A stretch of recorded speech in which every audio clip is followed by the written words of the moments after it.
Assalamu alaikum everyone. It's my great privilege to introduce Paul Williams, who usually does the introducing himself on his channel, Blogging Theology. It only started 2 years ago and mashallah it's up to nearly 200,000 followers. I think your largest viewed video is like 600,000. Making kind of theological content digestible for people from all different aspects of the world. He's going to be talking about Jesus and Islam probably for about 40 minutes, a very personal story for Paul, having been a Christian early in life and then becoming Muslim later on through his exploration of Jesus in Scripture. So I'm going to leave it to Paul now, and there'll be questions at the end, so please hold on until then and there'll be enough time.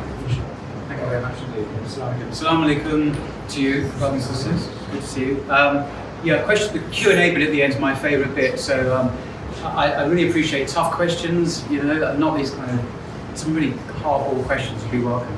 So I'm going to start this subject. I'm going to say Jesus rather than Isa, so just to use the English vernacular throughout the talk. In my early 20s, I was not a Muslim, I was not a Christian, and I remember one Sunday morning cycling back from an all-night party back home in London. And I was cycling up at the main road in Islington, and it was a lovely day, perhaps it was in the summer, and I saw a beautiful church called St. Mary's. It's a Church of England, it's an evangelical church.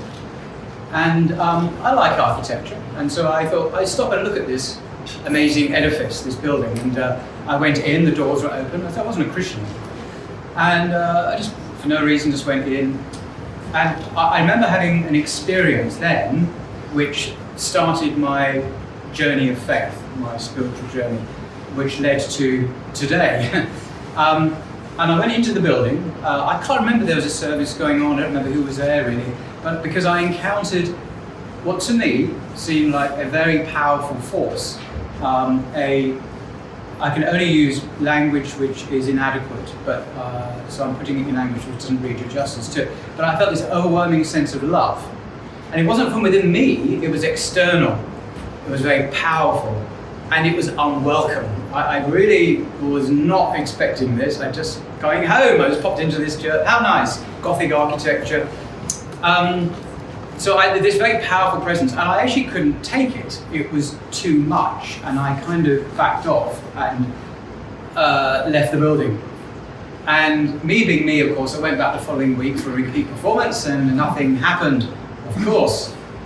How do I understand what happened? Well, it began, at the time I thought, this is very peculiar. Church, love, powerful religious experience. Okay, well maybe I should look into this a bit. So I started to read the Bible, because I've been brought up in a vaguely nominal Christian culture in Essex, where I'm from, an Essex boy, which, if you know what that means, is not the highest caliber personage in the world, as I'm constantly reminded. Don't worry, I moved to London pretty quick. So I did take that seriously, and I read, that's it, I actually hadn't prepared it, I'd forgotten about this. I actually read a book on Japanese mysticism by a Jesuit, kind of random subject. I thought this is kind of mystical. And then through that, I got into the Christian mystics, John of the Cross, Thomas à Kempis, a bit of St. Augustine, especially The Imitation of Christ by Thomas à Kempis. And I remember I was just obsessed with that book, and St. Augustine, his book Confessions. It was to cut a long and very dry story short. I began to read the Bible, as I said, the New Testament, completely unknown text to me. I had no idea what this book was, but I thought, hey, this is a religious book, I must read it. And I started going to my local church. I'd moved to London, and which was a Westbourne Park Baptist Church in Paddington, near where I live still. And the fellowship there was very loving, and they preached a God of love, and all the other things that evangelical Christians preach as well. So I became a Christian about a year later or so. Still reading the Gospels particularly interest me, so I got to read about the Gospels and what Jesus was like and what he said and what he taught. Became a Christian, and because of me being me, I took a fairly intense interest in the text of the Bible, the Gospels, the letters of Paul as well. And, I had no prejudice. I mean, I had the usual prejudices of a young person who was reading a Bible, but I had no hostility to the content. It was what it was. But I started to notice problems, what I thought were problems. Now, I came to believe, by the way, that Jesus was God. I believed in the Trinity. I believed in the Incarnation. I believed he died, God died for my sins. I believe all of that. For me, it was preached in a very beautiful story. It can be, if you get a really good preacher, he can really stir up the emotions and get your heartstrings engaged. And anyway, I believed it. I thought, what a beautiful story. But nevertheless, I was reading the Gospels and I noticed some problems. And this sent me into books, biblical scholarship, basically, looking for answers. There must be answers. Okay, I'm sure the devil's behind my questions. Spiritual warfare, trying to stop me believing. So I have to touch this. Yes. Maybe not.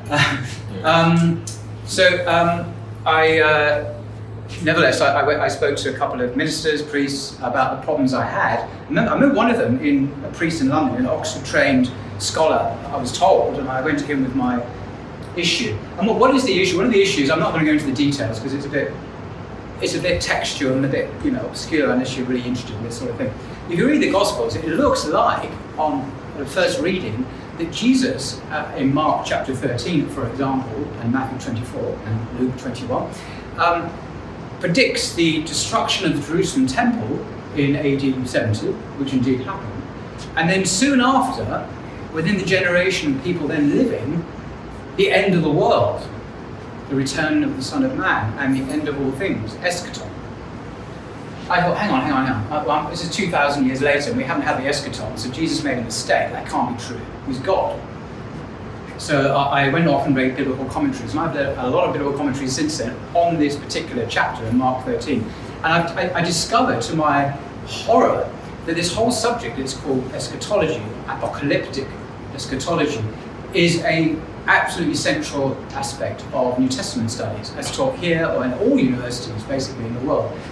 And that people like Albert Schweitzer and Boltman and others had written great tomes about it, and it's a big problem because the early church, many sections within it, clearly believed that the world would come to an end. Why does this matter? Well, they expected an imminent eschatology, the evidence suggests.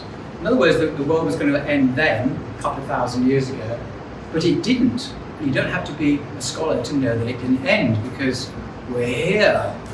That's the trick. We're still here talking about it. So there's a whopping mistake right at the heart of the New Testament, I discovered to my horror. So what did I do as a Christian? Well, I became, to use perhaps an un-PC word now, that's how I thought about it, I became schizophrenic in my mentality. I carried on being a committed Christian, praying, believing Jesus God, and going to church. On the other hand, I kept on feeding on academic scholarship and learning more and more, and looking for answers. And unfortunately, I discovered even more problems, which I wasn't even aware were problems, but nevertheless were serious concerns for New Testament scholars. And I'm going to mention just one or two of them this evening, by way of illustration. Now, you might be wondering what's this got to do with Islam and Jesus, but it's part of my journey of faith, because Islam ultimately provided answers to many or all of these problems, which I didn't expect to have answered. And it was one of the key or major reasons, Jesus was one of the major reasons why Islam became such an attractive option for me some years ago now. So it's part of a journey of faith. But before I get there, I just want to read with you, share with you a passage here. I don't know if we can get the... Pages, what are they? Excellent. Thank you. I believe Jesus was God. And as I say, I was reading, this is a Bible, a nice red one. The New Revised Standard Version, this is the standard academic translation that you will find if you study the subject at Oxford or anywhere, really. It's the best English translation at the moment. It is, of course, produced by Christians. And there's a very interesting passage here, which is very well known. I'll just read a bit of it to you, and it might become self-evident to you what the problem is. This is Mark chapter 10. Mark is a gospel in the New Testament. Chapter 10 is halfway through. As he was setting out on a journey, a man ran up and knelt before him, knelt before Jesus. "What my good teacher," he said to Jesus, "what must I do to inherit eternal life?" Jesus said to him, "Why do you call me good? No one is good but God alone. You know the commandments. Don't murder, don't commit adultery, don't steal, don't bear false witness, don't defraud on your father and mother." He said to him, "Teacher, I have kept all these since my youth." Jesus looked at him and loved him and said, "You lack one thing. Go sell what you own and give the money to the poor, and you will have treasure in heaven." Now, you're probably realizing the significance of that passage. Now, Mark is seen by biblical scholars now, as it has been for some time now, to be the earliest gospel, the first extant gospel to have been written. And it was used by later writers, Matthew, for example, and Luke, in writing their own gospels. And they added other material, which we'll come to in a sec, Q and whatever. But this is the earliest Jesus tradition we have in Mark. And here we have a passage which shocked me. I thought, what? Jesus is denying he's God. "Why do you call me God? Good," said Jesus. "No one's good but God alone." He's pointing away from himself, as a humble Jew would. As if a Muslim would react the same. "Oh, you're so good." Well, goodness belongs to Allah. It's an attribute of God. Don't use that word. So, a very pious Jew, a very pious Muslim, actually, might say the same. So if we understand this passage in its Jewish context, it makes perfect sense. If we see it in its Christian context later, it jars. How do we deal with this? So how did the other gospel writers deal with this? I mentioned very briefly that the other gospel writers used Matthew and Luke in the writing of their gospel. Oh dear. Whoop. There we go. This is the only technical bit we're going to get in tonight's talk, you'll be glad to know. I thought if I didn't do this at Oxford, that would be really bad form, so I'll give you a bit of academic stuff. This is called the two-source hypothesis. This is the standard model that the vast majority of academics in the world will teach you, probably in the first year, I would imagine, as an undergraduate. So what does this mean? Well, this is the Gospel of Matthew and the Gospel of Luke. There are 4 Gospels in the New Testament, and each used 2 sources, hence two-source hypothesis. One of the sources is Mark, as I mentioned. So he fed into him, and he fed into Luke. And this other word here, which is a German word meaning, for German speakers, Quell, is that right? Yes. Meaning source in German. It's the only German I know, and it happens to be from biblical studies. Anyway, so these 2 gospel writers, Mark and Q, use Mark and Q, I should say, in their gospel. You're probably wondering what is extra colours. Well, this is their special Mark, unique to Mark, and special Luke, unique to Luke. So Luke's gospel is made up of Mark, Q, Quell, this other source, which is reconstructed from comparing Matthew and Luke, and this unique material for Matthew and unique material for Luke. It's called the two-source hypothesis. So what does this matter? Well, what we can do, what scholars have done for some time now, is that they can see, literally observe, how Mark has been changed, edited, embellished, corrupted by Matthew. And they can see how Luke has changed, corrupted, embellished, omitted, improved Mark as well. And the results, when we look at this, are stunning. And again, I'm not saying everything I'm telling you tonight about the Bible, I'm trying to give you the mainstream scholarly view. I'm not trying to give you some wacky marginal theory or anything like that. I'm trying to give you the sort of thing you might learn if you were to study this, albeit in a more simplified form. So we know in Mark 10, Jesus apparently denies he is God. I've read the passage. So how does Matthew deal with exactly the same passage? Because let's say he gobbles up all of Mark. And if you want to know afterwards, if anyone bothers to ask me, I can tell you how we know that. I'm not going to go into that at this precise moment. So in Matthew's version of Mark 10, we read the following. Someone came up to him and said, "Teacher, what good deed must I do to have eternal life?" He said to him, "Why do you ask me about what is good? There is only one who is good. If you wish to enter into life, keep the commandments." And he lists the same commandments. An attentive reader or listener will notice a difference, which I happen to know by heart, so I'm not going to. Mark's Jesus says, why do you call me good? Matthew's Jesus says, why do you ask me about what is good? That's not the same words. Why do you call me good? Why do you ask me about what is good? What's going on here? Why has Matthew changed the words of Jesus? And the view of many scholars, including John Barton, Regius Professor of Divinity at Oxford, who I interviewed on my channel, advert there, go and watch it, very good. We discussed this, and his view is, which is remarkably blunt for a Christian, he's an Anglican priest, New Testament scholar, Old Testament biblical scholar, is that Matthew is being dishonest. That's the word he used, by the way.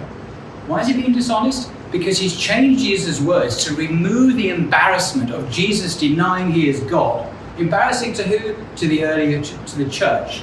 The Gospels are written long after Jesus, towards the end of the first century. Mark about 70 AD, Matthew and Luke about 89, 90 AD. I'll come to John in a minute, it's a separate category.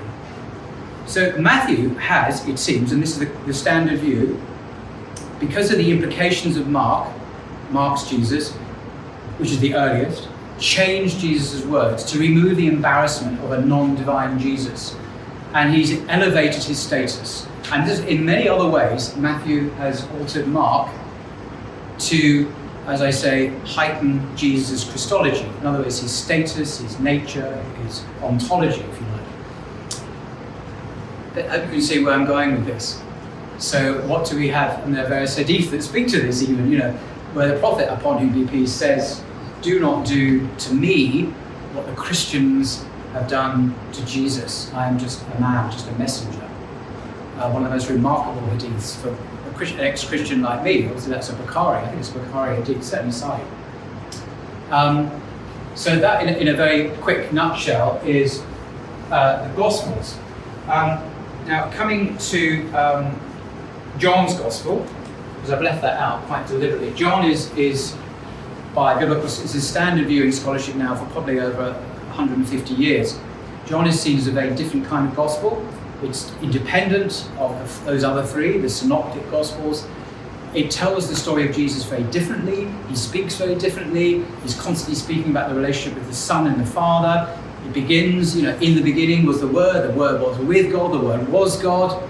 And you get these amazing I am statements. They're only found in one gospel, the entire Bible, the entire New Testament, where Jesus says, I am the way, the truth, and the life. Before Abraham was, I am the resurrection and the life, etc. Remarkable statements. They're not found anywhere else apart from this one gospel. It's the last to be written towards the very end of the first century, or possibly even later, depending on the scholars, depending on who you believe. So scholars have wondered how to reckon who was the real Jesus. Is he the Jesus of Mark, who denies he's good? Is he the Jesus of Matthew? Or is he the Jesus of John, who is this very heavenly figure who becomes incarnate and the Word became flesh? John 1:18, I think. Word became flesh and dwelt among us. He's the Logos of Greek philosophy, as well as the Word you find in Genesis. In the beginning, God created by his Word. He's spoken these things into existence. So Jesus has become an otherworldly figure. He speaks differently, he sounds differently. It's not always easy to detect when Jesus is speaking, when John the Baptist is speaking. They all sound the same in terms of the idiom they speak. So scholars have come to the conclusion, and I would say, never mind what I say, let's see what one of the world's leading experts says on this. I want to quote him to you. Now this is my first recommended book, The Historical Figure of Jesus by E.P. Sanders. Now sadly he died about 2 weeks ago. He was probably the most distinguished Jesus scholar in the world. Well, maybe one or two others could claim that as well, but an extremely brilliant scholar, American. And he wrote this amazing book, The Historical Figure of Jesus. I think it's Penguin. Yeah. Which is a classic, and some amazing reviews by scholars on the back. So if you want a good introduction to the New Testament, the text, these issues I've been talking about and everything else, it's a good good introduction. And he says, in conclusion, consequently, for the last 150 years or so, scholars have had to choose between John and Matthew, Mark, and Luke. They have almost unanimously, and I think entirely correctly, concluded that the teaching of the historical Jesus is to be sought in the synoptic Gospels. That's Matthew, Mark, and Luke. And that John represent an advanced theological development in which meditations on the person and work of Christ are presented in the first person, as if Jesus said them. So again, this is a very much top mainstream scholar. Another way of putting it, there's a professor at King's College in London who's written a standard work on the Gospels. He says that about the I am statements, the way to read them, he thinks, and he's also a Christian, is that when Jesus says, words are put on Jesus' lips, I am the light of the world, for example, we should read that as John saying, I believe that he is the light of the world. So these are confessional statements of John, the author of the fourth Gospel, rather than historical statements from the historical Jesus, the real Jesus. Now, he didn't have a problem with that. He's just being very clever. But I think the average person in the pew, when told that by their own scholars that Jesus almost certainly did not speak like this, did not say these things, would be shocked to the core. And there was I, as a Christian, reading this stuff.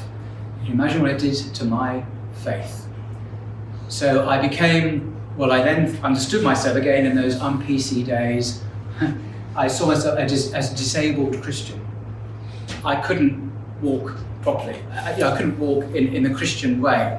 I was crippled, to use that language, which I wouldn't use now, although I just did. Anyway, you get my point. So I was not functioning properly as a Christian. I went to priests and whatnot, and the more I looked into it, the worse it got. It didn't kind of heal itself or become solid, because I learned a terrible fact, and this is not known by most Christians in the world. I don't think Christians in this university, but perhaps, well, maybe here too, I don't know.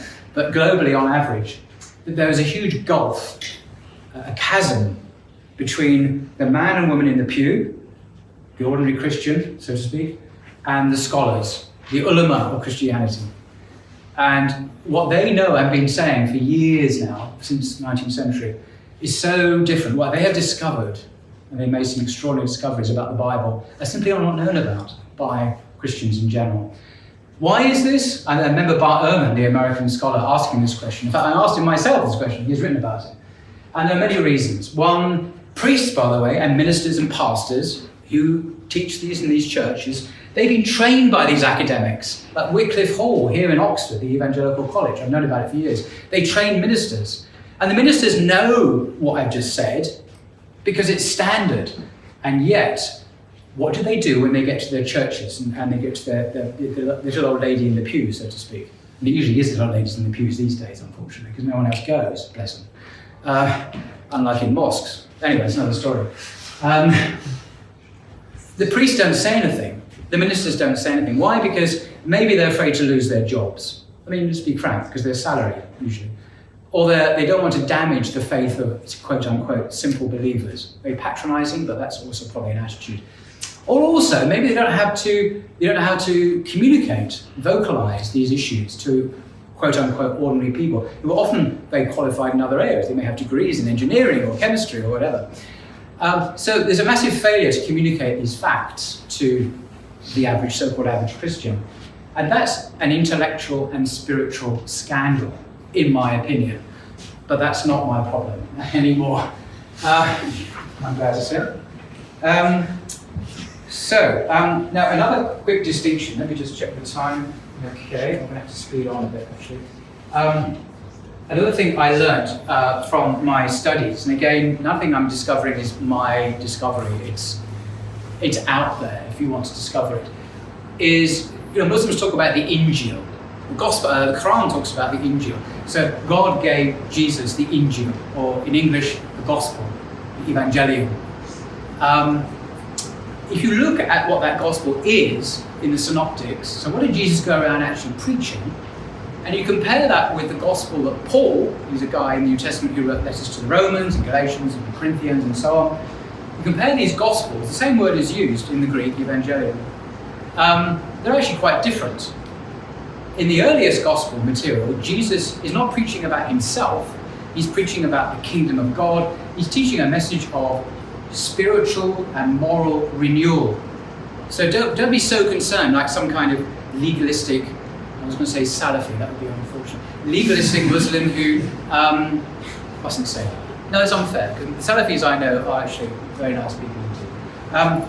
But a bad Salafi, who's obsessed with obeying the law, the Sharia, in a particularly kind of legalistic way, and not really concerned about ethics so much and the heart, all those things that are also part of Islam, of course. And I would argue that Jesus was attacking the Pharisees, who were concerned with what they call exterior righteousness, whitened sepulchres, the idea that a whitewashed tomb is all very clean on the outside, but inside it's full of rotting bones. It's actually a metaphor that Jesus uses in the Synoptics. So he's criticizing this hypocrisy. I'm good, I fast. I fast during Ramadan, I pray 5 times a day. Actually, I'm a horrible person, but hey, I fast and pray. Hey, is this pleasing to Allah? No, it's not. We know this. Niyat, his intention is, the right intention is absolutely key to our prayers being accepted by God. So Jesus attacking that, I think, and bringing some compassion and love into the Sharia of his day, which is the Halakha, the Jewish law, the 613 commandments of Mount Sinai, given to Moses. So amongst all what I've just said, is a contrast coming out. We have the gospel of Jesus, where Jesus went around preaching, and we have the gospel about Jesus. So Paul is he calls himself an apostle. Let me give you an example of what he preached about Jesus. Taking from the book of Acts, which is a story about basically Paul and his journeys around the ancient world. And Acts chapter 16, verse 13, the jailer in Philippi, he was jailed, Paul was. He said to Peter and Paul, said to Paul, what must I do to be saved? I'm supposed to have a slide for this. It's on there. It's not. Oh, there. Okay. We don't want that. Cancel that. There we go. Nice bit of water and a light. Okay. What must I do to be saved? And he said, believe in the Lord Jesus and you will be saved, you and your household. That's how you're going to be saved. Believe in Jesus. Have you heard preachers say that? I have. Believe in Jesus and you will be saved. Remember what Mark said. A man came up to Jesus and said, good teacher, what must I do to inherit eternal life? Why do you call me good? No, obey the commandments. And he lists the commandments. And he says, you lack one thing. Go sell what you own and give the money to the poor, and you will have treasure in heaven. That's the Injil of Jesus. The Gospel of Paul is something else, I would argue. That's my view. Because they're two different religions. I mean, you can't have two different ways of salvation. I mean, you can't have... It's like a Muslim would say, how do I be saved? Well, believe in Muhammad. No one would say that. I mean, you know the answer, so I'm not going to give you the answer. But that's not Islam. And it's not the Jesus Gospels of Jesus either. So that was quite a shocking discovery as well.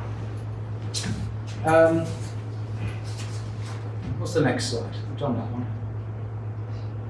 Oh yeah, that one. Right, let's move on to Islam. So this is my most painful bit about telling my story. I'm not proud of it, but nevertheless it's part of it.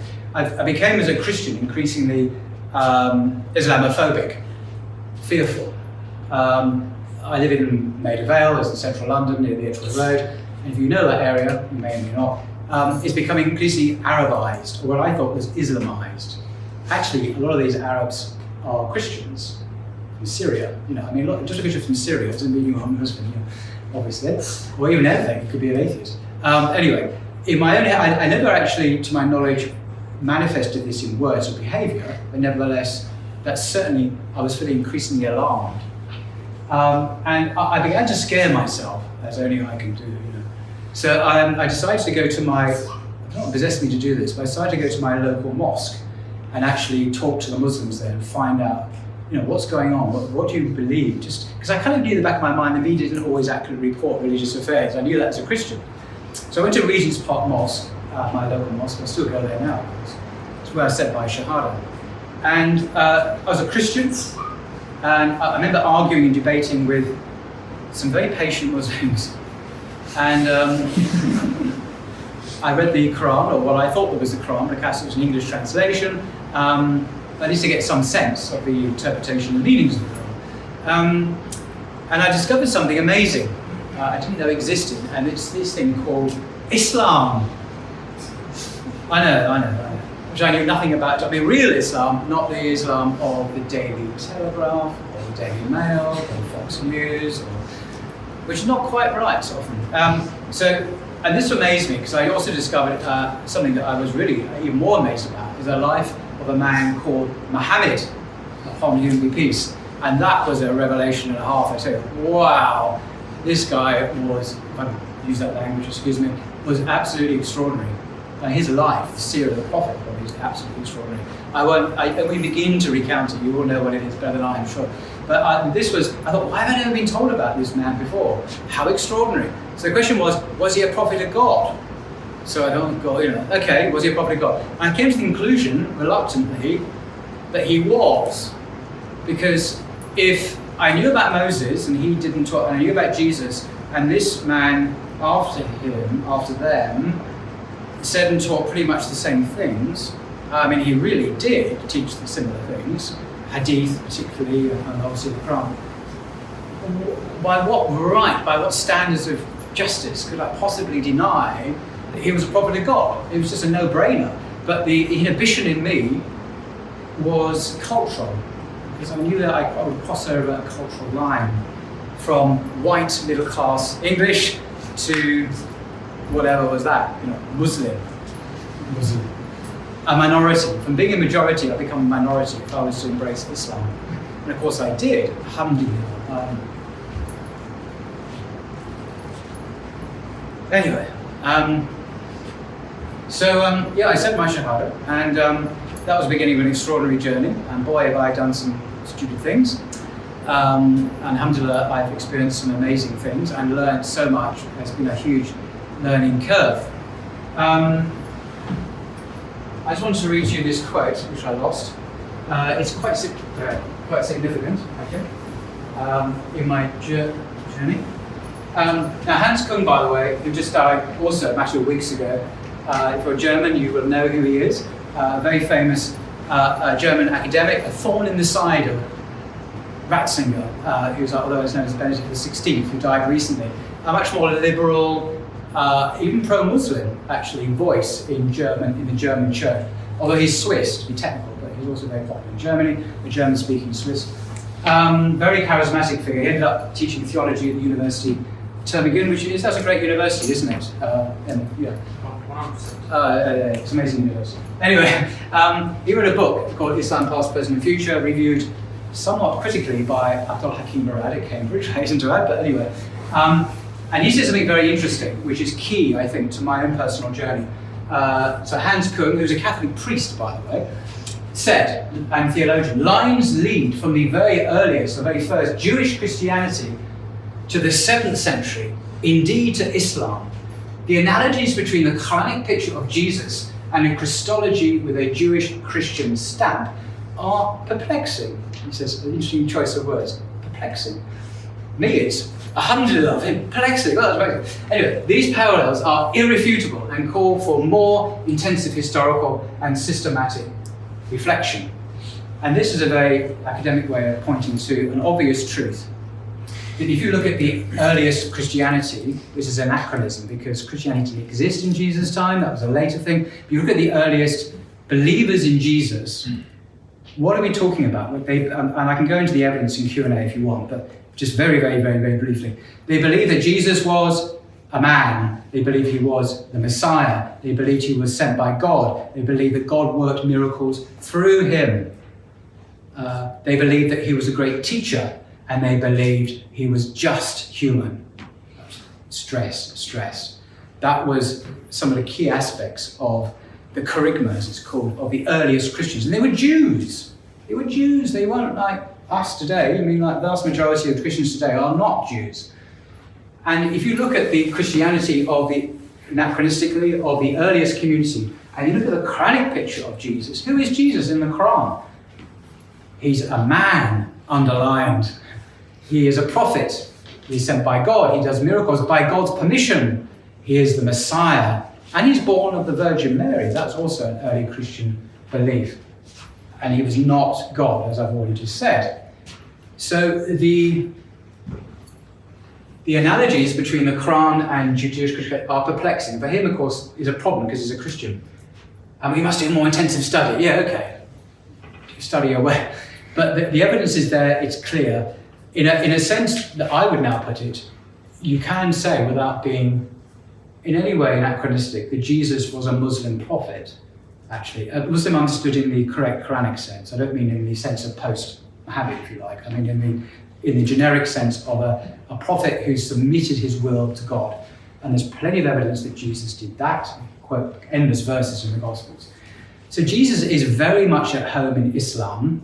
And actually, in my belief, he's not at home in Christianity. I know it sounds weird. How can Jesus not be at home in Christianity? Because what they have done to him is not what he would have liked. I think he would have been, at best, horrified at what has happened to him. The way people have elevated him to an absolute status equal to that of God himself.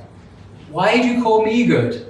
There's no one good but God alone. That's one of the earliest sayings we have. And that statement in Mark 13, by the way, is seen by many, many scholars as some of the most reliable material in the New Testament. Why? Because the early church could not have invented it.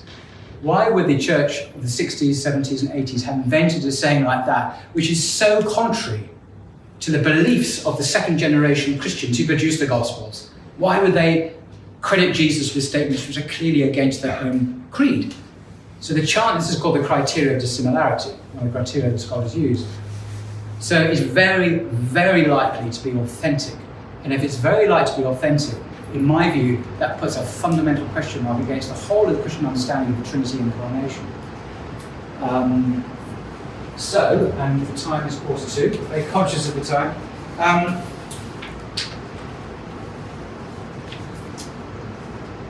So in conclusion, I just want to read a passage from a book. Now this book, I always flog this, but I don't flog it, I recommend it. By Guy Eaton. Guy Eaton died about, 7 or 8 years ago now. He was an English convert to Islam. Tim Winter at Cambridge, who's probably Britain's most eminent scholar, Islamic scholar, called him the grandfather of Islam in England, the grandfather of British Islam, I mean. Yep, I give him that. And he also worked at Regent's Park Mosque for many years, and I never met him. I think I did see him once, but I never met him, unfortunately. And his books, this is probably his most famous, Islam and the Destiny of Man, are highly esteemed and treasured by particularly reverts, horrible word, converts to Islam. No, revert sounds like a condition, revertitis. I embraced Islam. And this one was the first book I read about Islam, by a Muslim, back in, you've got the date in there. And he writes like an angel. And he is what I call bilingual. So he knows all about the Western tradition, he knows about Christianity very, very well. And he also had been a Muslim for 50 years when he passed away. And he became a spokesman for Islam in England and globally because of his reputation. He appeared on the BBC and whatever. His talks were serialized, and you can still hear them online. Anyway, this is, in my view, his magnum opus, his great work. I do recommend it, particularly if you have friends, even for Muslims, I recommend it because it's been a great favorite for, it goes through the Sirah, he goes through the nature of the Qur'an and misunderstandings between the West, inverted commas, and the Muslim world. And he talks about Nicaea and arts and mysticism. It's just with great, great eloquence and education and with amazing beauty. I'm not exaggerating. So I do recommend this book. If you've got it sounds awful thing to say, but if you've got an educated friend, a friend who can, this book is ideal if you want to learn about Islam. Now, I do say these days my views have changed a little bit. I don't necessarily agree with everything he says. I suppose if there's any health warning about the book, he's a perennialist. We can talk about that later if you want. I'm not a perennialist. I'm a supersessionalist, to use the jargon. So I think that's a mistake. But hey, I think the vast majority of it, and this is where the Salafis and I disagree, because they wouldn't touch this guy because there's some issues with his Aqidah. And I understand why they're saying that, and they're right in a way, but I would say there's so much good in this book that despite some of its errors, it's still worth reading. And I'm kind of make that more complex judgment. But if you want to have a more black and white judgment, that's equally fine, actually. So I'm not saying you have to like it. Anyway, I recommend this book. And he says on page 59 about Christians. As Muslims see it, Christians have been so possessed and overwhelmed by the splendor of their prophet, Jesus, as to compromise the divine transcendence. And in their cultivation of personal piety, they have allowed human society to slip away from righteousness, leaving the conduct of worldly affairs to secular forces, indifferent to the priority of eternal norms. It has become necessary to redeem the situation, not because there were shortcomings in the message brought by Jesus or in the message brought by Moses, but because what men had made of these revelations in the course of time, and the manner in which the balance, characteristic of every divine message, had been disturbed. A final and unambiguous statement of the truth was therefore added to what had gone before, delivered by a messenger of God who would interpret it and live it with undeviating precision. We know who that is. And it goes on. That's just one short paragraph where he surveys the move from Christianity to Islam. Why was Islam necessary when we had Christianity? And that is an answer. So I recommend that book. And okay, just notice the time. I'll now just mention a few books that I would recommend if you want to take this further. Just 3 or 4 books. This book is called The Islamic Jesus. What's that again? I'm losing the thing. Come on. Don't be shy.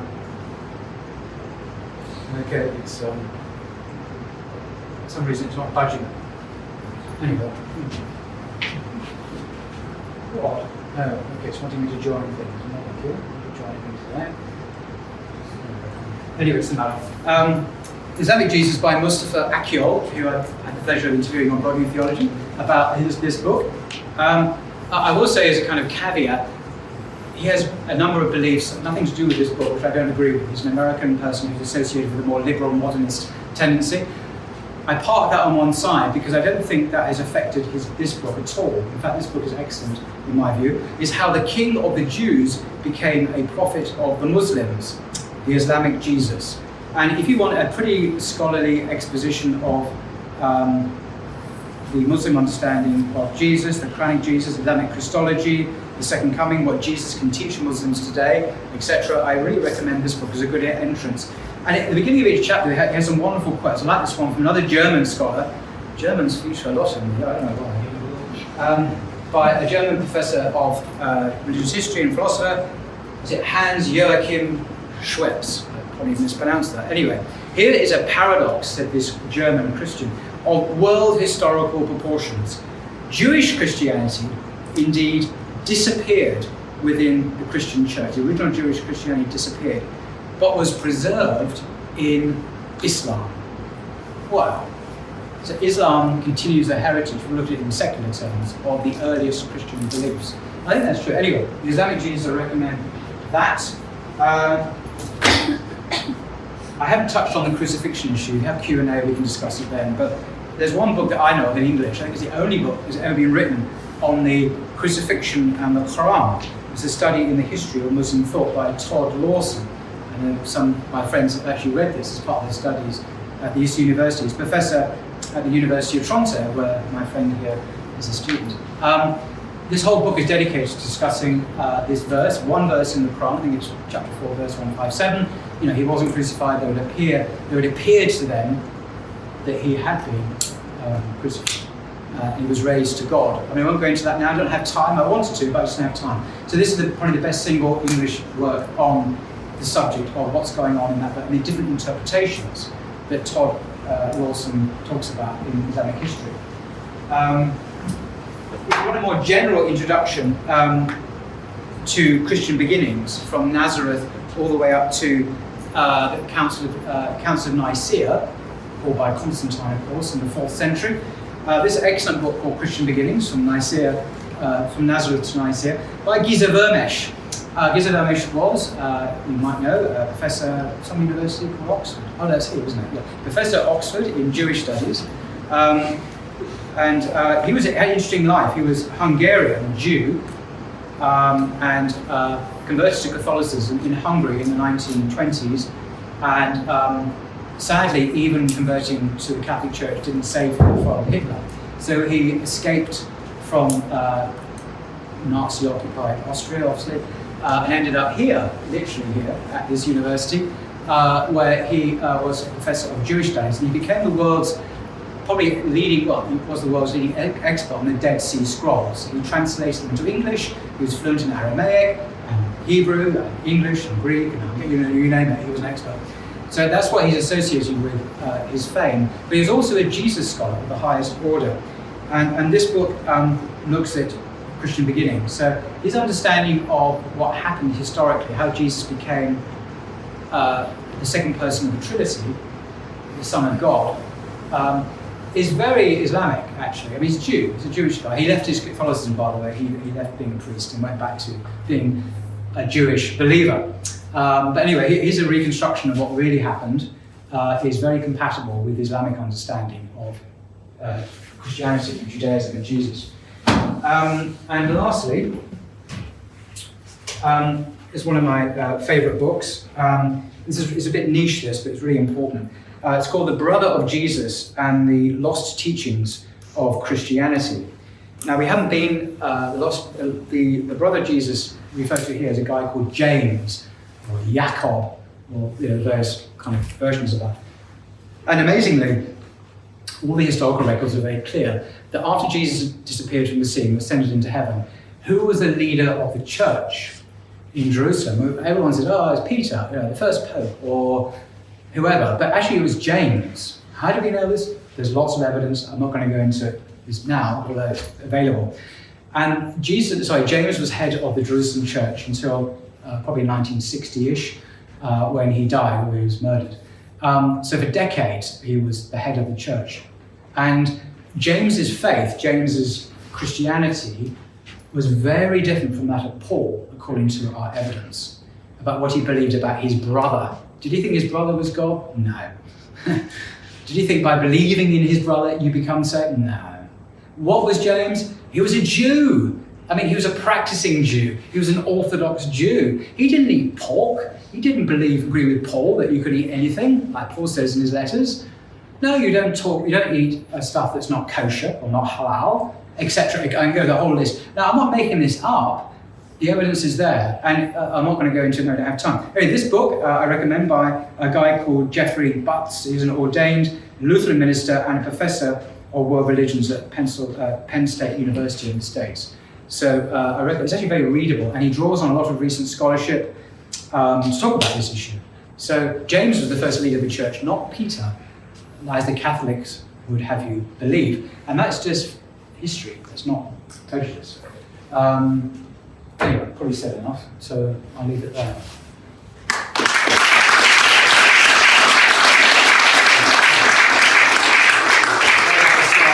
There were a few more, but they died on me, so.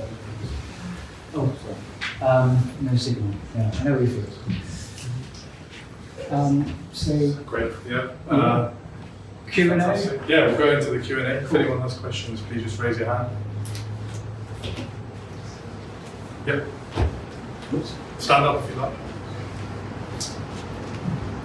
Sorry, let's get my other glasses. Don't ask me why I've got two sets of glasses. It's embarrassing. Okay.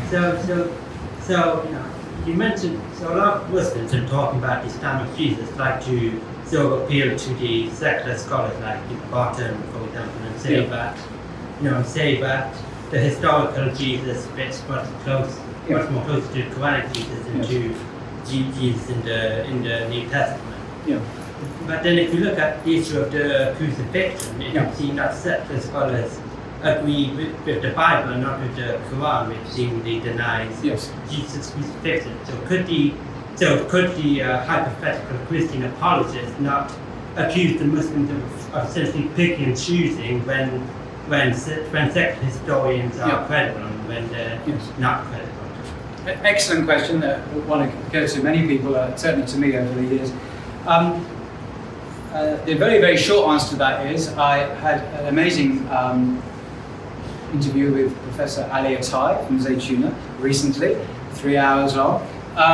You can see it on Blogging Theology, where he discusses precisely this question in considerable detail. So if you want a detailed, very accessible introduction to this whole thing about the sources that Christians rely on, the nature of history, what the evidence really is, I recommend that. That's my very short answer. So look at that video. I'll tell you. The other answer is very briefly twofold. What exactly does the Qur'an say about the crucifixion?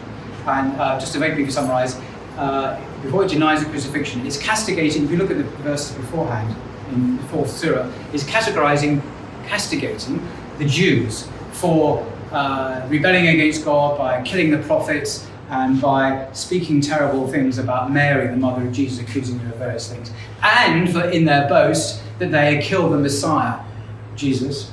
But he was not crucified. No, they did not kill him, although it appeared to them that it was so. It appeared to them that he had presumably been crucified. He doesn't talk about substitution theory or anything like that. That's a much later idea, which is very popular today. I have yet to come across any evidence that it's there in the Qur'an or the authentic hadith, but hey, maybe I don't know yet, but if you can. But, so the idea is the appearance was given, or it was made to appear to them that he had been.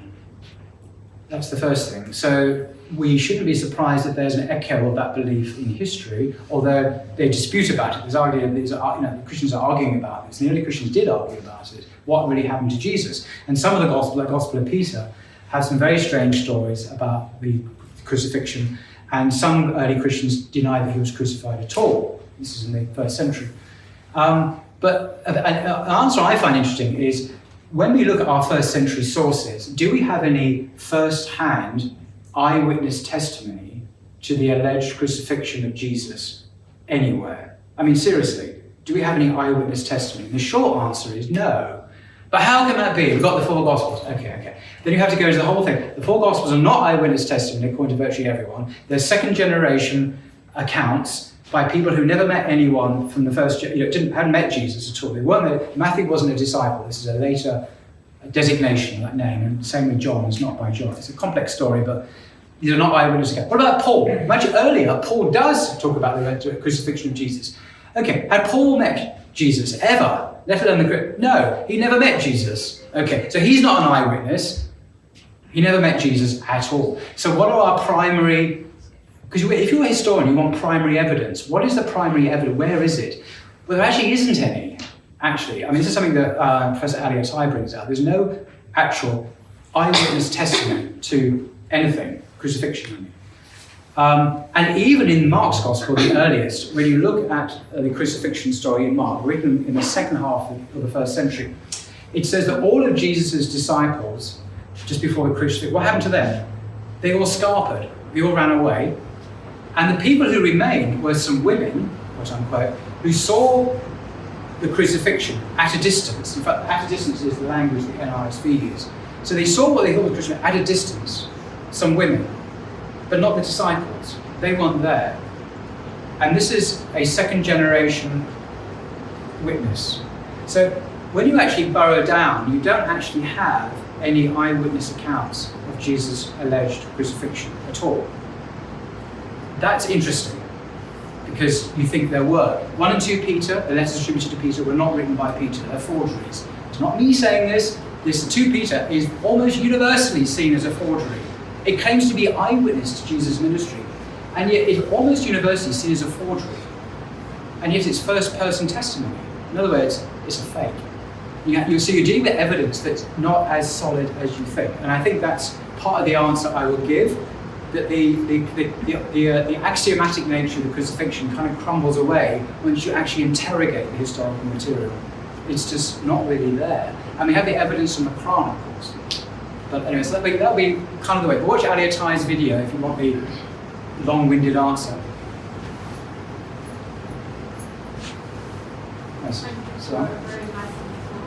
I wanted to ask, given that Jews also reject Jesus as the false Messiah, at any point in your spiritual kind of journey, did you consider the Jewish tradition, the Jewish belief, or was belief in Jesus Christ kind of indispensable? yeah, I didn't consider Judaism because of its rejection of Jesus. As simple as that. It doesn't mean everything in Judaism is false, but if I embrace Judaism, I'm not a Jew. I'm a Gentile. I know you can convert, but that's not what people normally do. And Jews, Orthodox Jews, discourage conversion, interestingly, because Gentiles don't need to convert to go to paradise, they say. You can follow the Noahide laws if you look into it. So you don't even need to become a Jew to be righteous and go into the hereafter with the righteous. It's just not a requirement. Judaism is for Jews, basically. And I'm not a Jew. And also the fact that they rejected Jesus, which was the issue. Because I'd already decided, I always believed that God had sent Jesus. And why would I deny that? That would be that's too high a price to enter that religion. Whereas Islam, of course, gave me Moses and Jesus and Muhammad. You know, I had all three. Judaism cut off two of them. At least Christianity had, so it was the maximum faith I could have, Islam. It gave me all of them. It was the best deal in the house. Terrible way of putting it. Okay. You mentioned the earliest Christians, sorry, you did. Just about. You mentioned that the earliest Christians were very emphatic about Jesus as sort of non-divinity. Yes. Why would they stress this? Because they were Jews. I mean, Jews are not expecting the Messiah to be divine or God. It's simple as that. He was meant to be, the word Messiah means anointed one in English. I mean, it's what it means. And there are lots of Messiahs in the Torah, in the what we call the Old Testament, or what Christians call the Old Testament. So David is a Messiah. He's anointed. He's an anointed king of Israel. It means that kings are anointed. They are Messiahs, anointed ones. So there are lots of Messiahs in the Bible, but Christians have narrowed it down to one individual, and he is uniquely of that title. So what was your question again? Oh, the Ebionites. So there is a group of people called the Ebionites, means the poor in Hebrew, and these are usually understood by scholars to be the earliest Christians, and these are practicing Jews. So there were some Jews, actually, who did believe in Jesus. I know most didn't, some did, and of course they were Jesus' companions or his disciples, and those who followed on. And the Ebionites, the Jewish Christians, to use an anachronistic term, continued for a couple of centuries and were known of. James, his successor, was obviously a Jew, and he had a successor, his cousin Simeon, and this is all in the historical records, who succeeded him. It was a bit like a Shia dynasty, where you had the family of Jesus. No, seriously, it was like the Jesus dynasty. It's actually a name of a book by James Tabor, the American biblical scholar who I interviewed. And a bit like that. You had Jesus, then his family, his brother, and then the cousin, Simeon. He came to the authorities, Roman authorities, in the early 2nd century, and was quizzed about his intention. Anyway, it's another story. These people's beliefs were very similar to Islamic beliefs.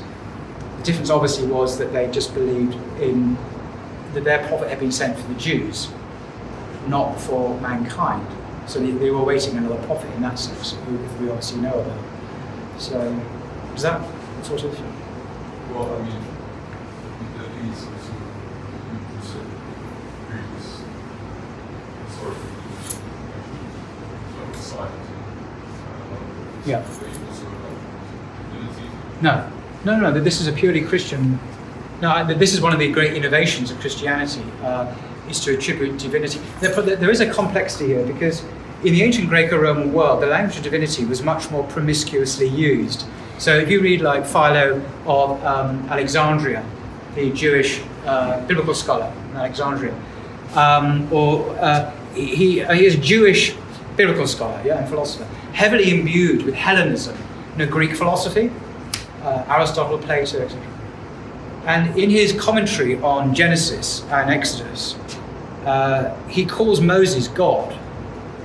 Wow, how can a Jew call Moses God? Whoa. Now this language was used very differently than a Muslim would use. So even Plato was called God by some. If you are a human being of excelling character, like a great athlete or a great philosopher like Plato, you could be called God, Theos. But it doesn't mean you're Yahweh. It doesn't mean you're literally the metaphysical cause of the universe. It's kind of like an honorific title. We even get it now in certain middle-class circles when you say, "Oh, she was absolutely divine." You're not attributing divinity to this person. You're saying they're just a superlative in whatever, like she's divine pop star or divine whatever. I even heard divine Miss Piggy once on the Muppets. It's the divine Miss Piggy, yay! Okay, but that's the kind of silly usage that we're talking about. But this language became harder, and from a metaphor, it became a metaphysical statement, from a figure of speech to an ontology, if you like, over time, as Greek metaphysics became hardened in the 2nd and 3rd centuries. And the language of divinity became exclusively reserved for Jesus and became reified in Greek theology, in Christian theology, as it was impregnated with pagan beliefs, without going into that story. And then we get the homoousion of the Council of Nicaea, so the Son is of one substance. Homoousion, homo meaning the same, ousia meaning substance. It's a technical definition of who Jesus, the Son, is in relation to the Father at the Council of Nicaea. And then he becomes literally, metaphysically God. But earlier on, you could actually use, in Hellenistic Jewish circles, the language of divinity of human beings. Augustus was allegedly born of a virgin, and he was divine. In fact, became divine. Some emperors became divine on their death, or were voted to be divine by the Senate. Let's have a vote. Yeah, Emperor X is God, because we've just decided he will be. So it was a very different world. Whereas today we have a more binary, that's the right word, God is God and we are not God, which of course is the more accurate metaphysical reality. So it's a different worldview there. So if people called someone the Son of God, it did not mean they thought they were God, although Christians today will say that. You can say that to many people, actually. That there are people in Psalm 82. If you read Psalm 82, the King of Israel is addressed as God. Psalm 82. If you want to make a note of it, go and look at it when you get home. He's addressed as God. How can that be? It doesn't mean they thought he was Yahweh. We need to look at other explanations. I'm not going to go into the exegetical reasoning about it, but it's a way of speaking about, which echoes probably Egyptian kingship models, where they're using the language of Egyptian religion there to exalt the king. But we mustn't read that in a metaphysical sense. That's a category mistake, and Christians have made that mistake, unfortunately. And that's why scholars now know that the story is actually quite different from what we thought it was. It's a very complicated thing. So we touched now on the idea of the crucifixion and the resurrection. Yeah. For me, it seems that maybe the idea of Christian theology seems to really underpin the validity of believing in Jesus as the Saviour. I think it says in Corinthians that Jesus has risen from the faith in vain. yes. So in speaking to Christians a lot, I find, especially as a theology student, I find that they seem to defend the resurrection and the crucifixion just as an established historical fact. Yes. Because it has been presented as so. Yes. But as in your conversation with me as well, Felix, you showed that simply through like a different framework, viewed not necessarily as like a fact set one way or another, but through just shifting the framework where we can show that Jesus was risen and not crucified and therefore resurrected. How can we push that viewpoint out as students into the mainstream more? Because right now it doesn't seem to be there. Well, it's difficult because for them it's such a self-evident fact for their faith. I think what I do, and there are many ways of doing this, it's just my own way of doing it. If you look at the earliest accounts of the resurrection of Jesus in the New Testament, who is that? It's Paul, actually. Oh, right. Yeah, but Paul is writing much earlier than the Gospels, and he talks about the resurrection appearances. And we look at, and he says in one of his letters, I think it's Corinthians, that Jesus appeared to the apostles, to James, the 500, and so on. And last of all, he appeared to me, Paul, as to one untimely born. Okay, so we know Jesus appeared to Paul. So we then look at Paul's own account of what that appearance was. If we look at it, fast forwarding it and condensing it for this question, it was a vision he had. And in Acts, for example, there are 3 accounts of Paul's vision on the road to Damascus. In one of the accounts, it's slightly different in some of the details. In one of the accounts, he certainly had a vision, and the people with him saw nothing. Literally, I mean, it says they saw nothing. So the earliest first-hand resurrection accounts in the Bible we have are someone who, so the word vision is Paul's word for what he had. Not my word, his word. Paul, Apostle Paul, had a vision of Jesus, and the people with me saw nothing. That's the earliest resurrection experience we have in the New Testament. Now, I know we have the Gospels later on, and there we have, particularly in the later Gospels, like John, Luke and John particularly, a much more physicalist understanding of the resurrection. So Jesus eats food, although he appears through walls, but he eats food or whatever. And this is much, much later in the second half of the century. And so the common scholarly reconstruction is that we move from a visionary type experience of the resurrected Jesus to a more embellished physical understanding of what happened as time goes on. And if you look at the early accounts and the later accounts, you move from a spiritual, visionary-like experience to what's portrayed as a physical encounter with a physical being of some mysterious kind. So I'd say, let's look at the earliest evidence. It's not really a resurrection of a flesh and blood guy. That was much later. That's how the story was retold to later people. That would be my take. But there are many ways of approaching this subject, actually.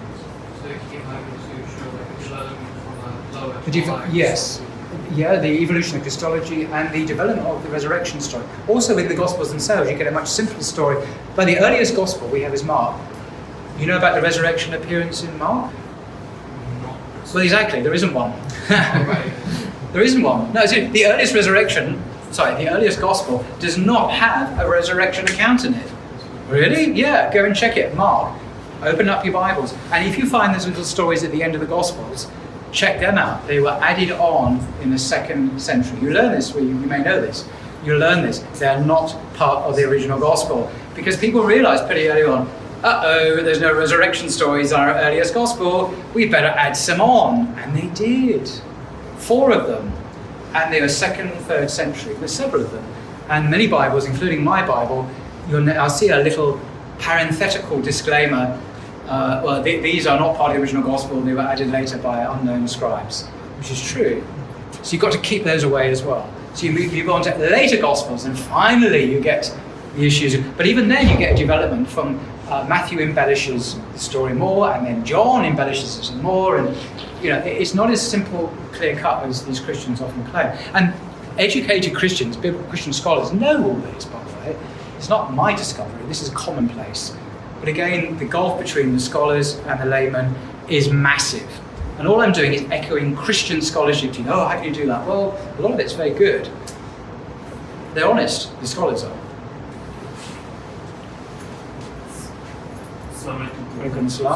Obviously, the third part of the Christian Trinity is the Holy Spirit. Yeah. And I know it's not strictly related to Muslim Jesus, but if you don't mind, what's the Muslim understanding of the Holy Spirit? Different. So the Holy Spirit, you say, is third person of the Trinity. Sometimes called the Cinderella of Christian theology. No, that's what they call it. Well, obviously, the Holy Spirit is Jibreel in the Qur'an, so an angel rather than, certainly not a part of God. So this is confuses everyone really, because the same word or name is given to both phenomena, and they're different, obviously. So one is the third person of the Trinity, another one is an angel who appeared to Mary and so on, like in Luke's Gospel. So they're different, confusing.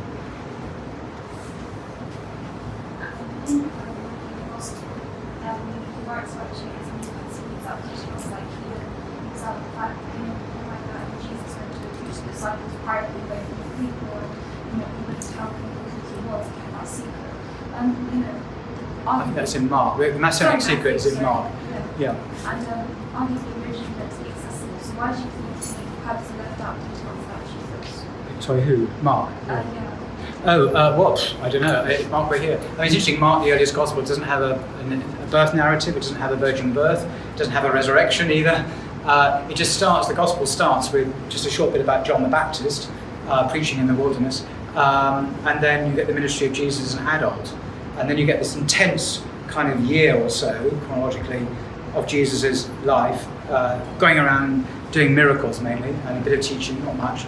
And then you get this sort of extended passion narrative, which is leading up to his death. And then that's the end of the gospel. So I can imagine why Matthew and Luke probably really got to write a better account than this. So they added in the virgin birth and other stories and many other stories. And then John does something completely different. So I don't know the motivation behind Mark, but it doesn't contain much teaching of Jesus. And it leaves out the entire first 30 years of Jesus' life is simply missing. And he just starts in, as they say in literary study, in media res, in the midst of his life. The story just starts without looking at what came up to that. So it's quite incomplete. It's not really a biography. It's just a snapshot of a particular segment of his life. That's what he chose to do. I'm not sure why. So what was the incentive and the impetus for early Christians to develop Jesus from the wasn't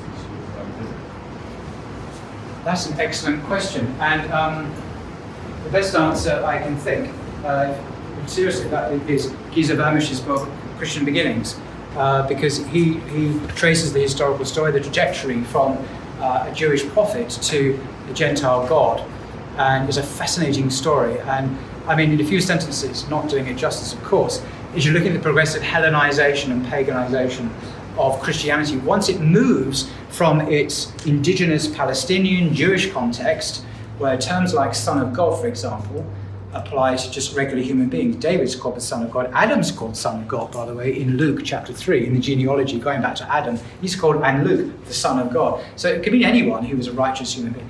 But in the Hellenization of this, as Paul's religion took over and the Gentilization of the church towards the end of the first century, and certainly in the second century, the people like Ignatius of Antioch and Justin Martyr and Irenaeus and Tertullian and so on, you see here the Romanization of this religion, which is a cult about Jesus. He becomes the Roman God, ultimately, of the Roman Empire.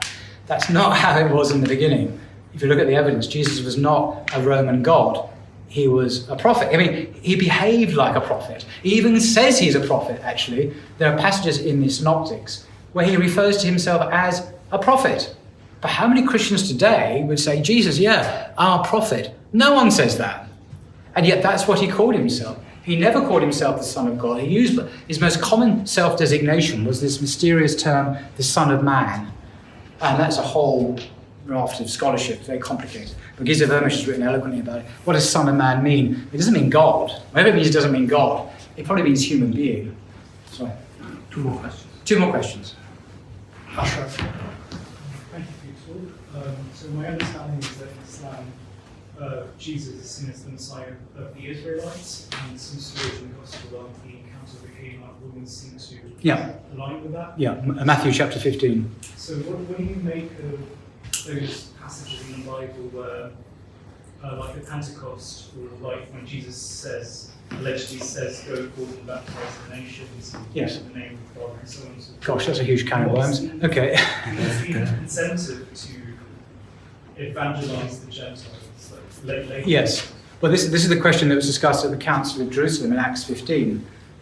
So we know what the discussions were.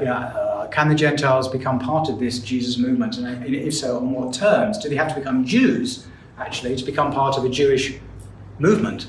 And many of the so-called Jewish Christians said yes. Paul said no. You just got to believe. You don't have to follow the kosher food laws or the Torah. You just got to have faith. And this was the debate they had. And Paul's perspective, Paulinism, won historically, and it was decided that Gentiles could become part of the Jesus movement without not becoming Jews. And they basically flooded the religion and took over and became a Gentile religion. And actually by the early 2nd century, I mentioned Ignatius of Antioch, he was a bishop. We have 7 of his authentic letters. He was on the way to Rome to be martyred in AD 107. And he castigates those Christians who try and follow Jewish laws. Have nothing to do with Judaism, he said, early 2nd century. You're Christians. I mean, excuse me, Jesus was one of these Jews who did what you're castigating his followers for doing. But Ignatius was a saint in all the churches, in the Anglican Church. You really see there a new religion born. Now, coming back to Pentecost, it's a quite involved question. I'll try and be very brief. Pentecost, this is the beginning of Acts chapter 2, where the Holy Spirit descends on the apostles and they go out and evangelize. Yes, but if you actually read it carefully, there's a very interesting detail. It refers to Jews, and they're only talking about Jews. It's not talking about Gentiles. You're acknowledging this. Just read it. I mean, does it mention Gentiles? No. So this is a Jewish movement reaching out to Jewish people in the diaspora. It doesn't mention Gentile. It's only with the Cornelius episode, it's Acts 10, not Acts 10, I forget, several chapters later, when you suddenly get these visions of the heavenly, well, I'm not going to go there, but that's when you get this change, but not at Pentecost, which you alluded to. And the Matthew 28 thing, go into all the world and make disciples and blah, blah, blah, it's commonly thought by Christian scholars, like Jimmy Dunn from Durham, etc., to be a much later interpolation. Because if you look at the baptisms of the earliest Christians, they weren't in the name of the Father, Son, and the Holy Spirit. They were just in the name of Jesus.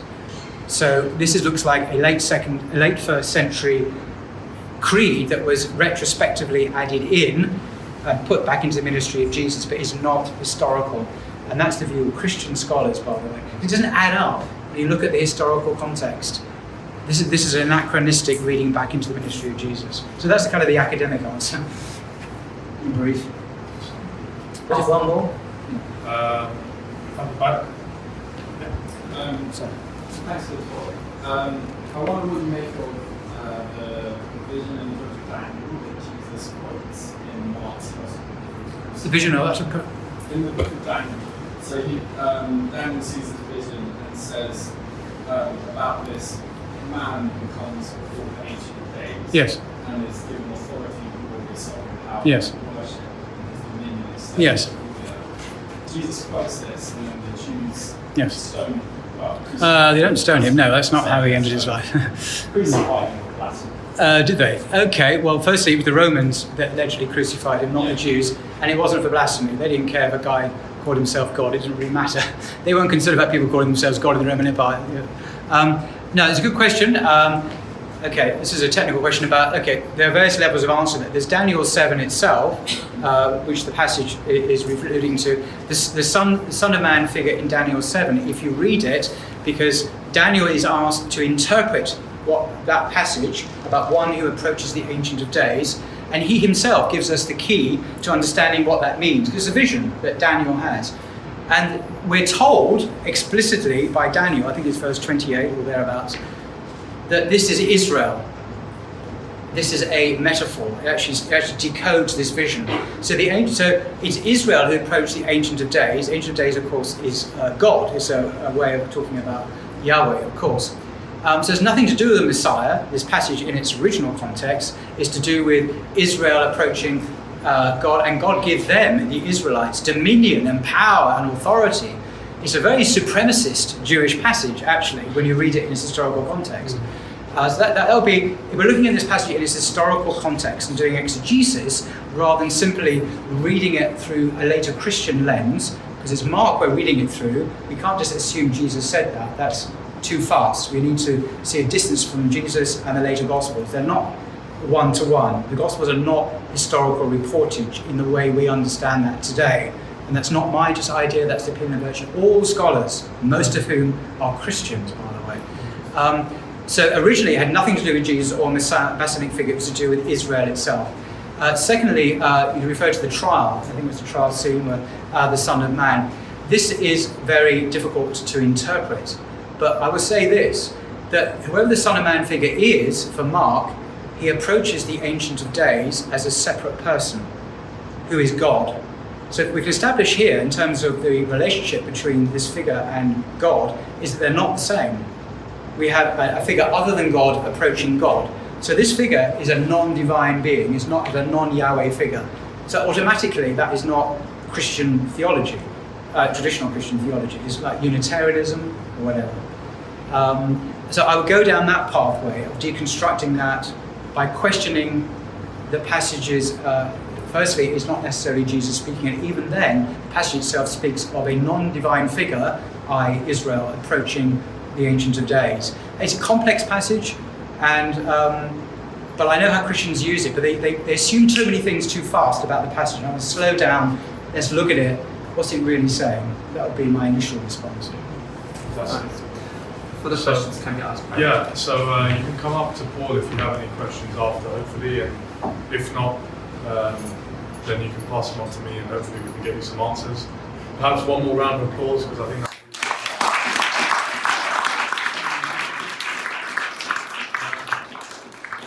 yeah, it was an immense pleasure to have you, Paul. Very comprehensive. I'm very humbled. Thank you very much. I'm sorry, guys. There's something I meant to cover and I didn't because I just ran out of time. So apologies. No, I think it was quite comprehensive, and you can always refer to the interviews he hosts on his channel. Yes, that's good. Particularly with Dr. Ali Attai, he does a lot of. What's the name of the channel? Blogging Theology. Yeah, thank you. Yeah. Interview lots of academics on that, Christian scholars, Bart Ehrman and others. We talk about this and many other subjects. So you really want the next level, go and listen to those interviews. And a final announcement on behalf of Zachariah is that we're having the World Culture Fair on Sunday the 5th of February in Balliol JCR, so please attend. It's a multicultural event where we represent all of our countries and the Islamic traditions that come from them. Open to everyone, bring your friends, there'll be food, activities and just good conversation, inshallah. And it's always a great event every year, one of our highlights. Thank you so much everyone. Assalamu alaikum.